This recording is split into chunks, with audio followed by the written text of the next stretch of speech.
Okay, Alhamdulillah hari ni kita mai dusun Tok Habib. Mai dengan Tok Habib sendiri. Ada beberapa akak kayu yang kita nak ambil untuk masak minyak belalang dewa. Sini lokasi bukit yang kita ambil belalang dewa lah.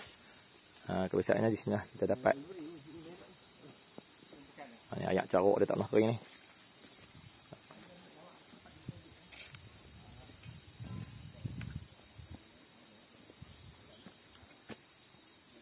Pokok gelugok pun berbuah tau.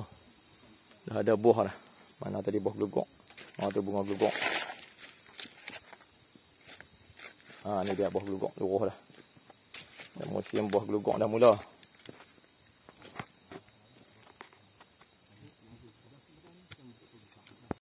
Selain buah gelugok, lah ni ada juga buah pala. Ni buah pala. Myristica fragrans.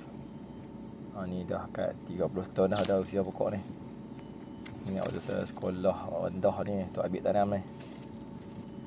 Setakat sekarang ni penanaman paling berjaya buah pala hanya ditanam di dusun ni, di tanah tinggi dusun ataupun tebing-tebing cerun bukit di dusun Tok Habib saja. Kalau di Laman Herba tu dia sekadar koleksi dalam pasu untuk kenai pokok saja. Sama juga dengan pokok buah apa ni, bunga cengkeh. Okey, mari kita tengok bahagian aerial ataupun mist yang ada dalam buah pala.